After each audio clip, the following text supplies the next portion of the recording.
સુરત સહિત દક્ષિણ ગુજરાતમાં માવઠાથી ખેડૂતોને મોટું નુકસાન થયું છે। કમોસમી વરસાદે ડાંગરનો પાક બગાડ્યો। મોટા ખર્ચથી બચવા ખેડૂતો સેમ્પલ લઈને પાક મંડળીમાં પહોંચ્યા। માંડ બચી ગયેલાના પાકના સેમ્પલ સાથે ખેડૂતો પહોંચ્યા। સારા ડાંગરની વેપારીઓ ખરીદી કરી રહ્યા છે। માવઠામાં ખરાબ થયેલા ડાંગરની ખરીદી ન થતા મોટું નુકસાન। મહત્વનું છે કે ગત વર્ષે આ સમયમાં 50% ડાંગરનો પાક મંડળી સુધી પહોંચ્યો હતો। ગોડાઉન બહાર પણ ખેડૂતોની લાંબી લાઈન જોવા મળતી હતી। જો કે આ વખતે તો માવઠાએ દશા બગાડી દેતા ગોડાઉન પણ ખાલીખમ પડ્યા છે। તેવા સમયે જો ખેડૂત દૂરથી પાક લઈને આવે અને તેની ખરીદી ન થાય તો ટ્રાન્સપોર્ટનો ખર્ચો માથે પડે તેમ છે, જેના કારણે ખેડૂતો સેમ્પલ લઈને જ પહોંચ્યા, જેથી માર્કેટમાં ખરીદી થવાની હોય તો જ ટ્રાન્સપોર્ટેશનનો ખર્ચ કરે। સુરત સહિત દક્ષિણ ગુજરાતમાં વરસેલા કમોસમી વરસાદના લીધે સૌથી વધુ જો કોઈના પર અસર પડી હોય તો ખેડૂતોના પાક પર પડી છે। મસ્ત મોટું નુકસાન થયું છે। ત્યારે હાલ આપણે જહાંગીરપુરા જે મંડળી ખાતે છે, જ્યાં પાક જે છે ક્યાંક દેખાતો નહીં એવા દ્રશ્ય જે છે જોવા મળી રહ્યા છે।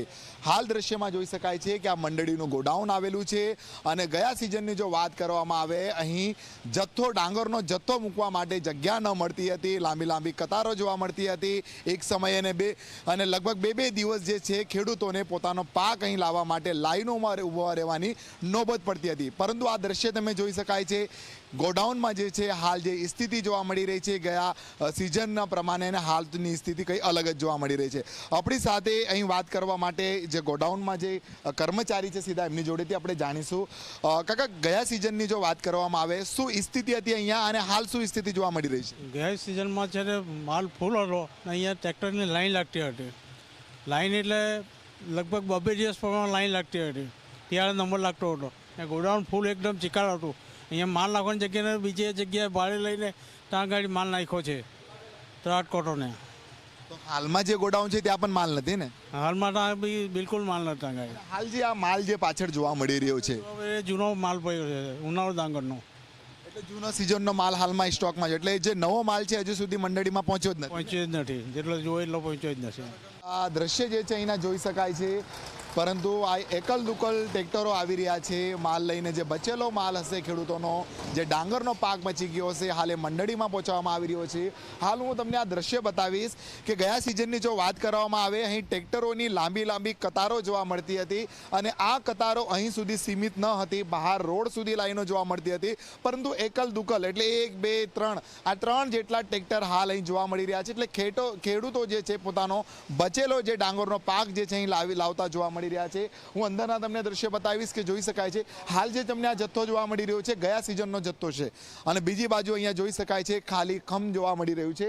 કોઈ પણ રીતના ડાંગરનો પાક જે છે અહીં જોવા મળતો નથી। ત્યારે બીજી બાજુ જે એકલ દુકલ માલ જે છે ટ્રેક્ટરો જે અહીં લાવી રહ્યા છે અને અહીં માલનો જથ્થો જે છે ઉતારવામાં આવી રહ્યો છે। જે રીતના અહીંના કર્મચારીએ જણાવ્યું કે ગયા સિઝનમાં ભાડેથી ગોડાઉન રાખવાની નોબત પડી હતી, પરંતુ હાલ એ સ્થિતિ કંઈ અલગ જ જોવા મળી રહી છે। એક ખેડૂત છે જે અહીં ડાંગરનો પાક લાવ્યા છે। કાકા, ક્યાંથી આવ્યા છો તમે? કેટલો પાક તમારો બચ્યો હશે અને કેટલું નુકસાન થયું હશે? હું ગામ સરોલથી આવ્યો છું। નુકસાન 30-40% જેવું થયું છે। હજુ ખેતરમાં છે, આડું પડી ગયું છે, એની કોઈ શક્યતા નથી। એટલે એ નીકળે કંઈ ખબર નહીં, અને નીચે ફણગીને લીલું થઈ ગયું છે ડાંગર। ગયા સિઝનમાં તમે કેટલો પાક અહીં મંડળીમાં લાવ્યા હતા અને હાલ કેટલો પાક તમે અહીં લાવ્યા છો ડાંગરનો? ગયા વર્ષે આ બધા ગોડાઉન ફૂલ થઈ ગયા હતા। આ વર્ષે ગોડાઉન કદાચ તો 50% જ ભરાશે, તો તમને કેટલું નુકસાન થયું છે પોતાને? અમને બી થયું છે। તો હવે ખેડૂત તો નુકસાન વેઠી જ શકશે, કેમ કે એ તો પહેલેથી આવું કરતો જ આવ્યો જ છે। પહેલાં તમે ગયા સિઝનમાં કેટલી લાઈનમાં ઊભા રહેતા હતા, હવે કઈ રીતે સરળતાથી આવી ગયા? પહેલાં અમારા ટ્રેક્ટર 130-40માં નંબર લાગતો હતો। આ વર્ષે હવે ડાયરેક્ટ કાંટા પર ગાડી ચડી જાય છે। શું ઈચ્છો છો? સરકાર સર્વે બી કરી રહી છે, નિરીક્ષણ બી કરવામાં આવી રહ્યું છે, કઈ રીતના અપેક્ષા ઈચ્છે છો કે એની રાહત મળવી જોઈએ?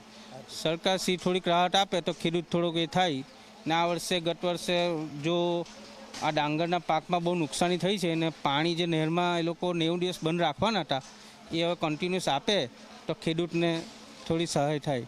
બિલકુલથી આર્થિક સહાયતાની સાથે જે નહેરમાં પાણીની જે વાત છે એ પણ ક્યાંક માંગ ઉઠી છે. દ્રશ્ય એક જોઈ શકાય છે. હાલની એ સ્થિતિ શું છે, સીધા કાંટા પર જ જે રીતના ટ્રેક્ટર આવી રહ્યા છે, ત્યારે બે દિવસ જે છે ગયા સિઝનમાં લાઇનમાં ઊભા રહેવાની નોબત પડતી હતી, પરંતુ આ માવઠાના લીધે ખેડૂતોની હાલત જે છે કફોડી બની છે. પરિસ્થિતિ જે છે ખૂબ જ ગંભીર કહી શકાય છે.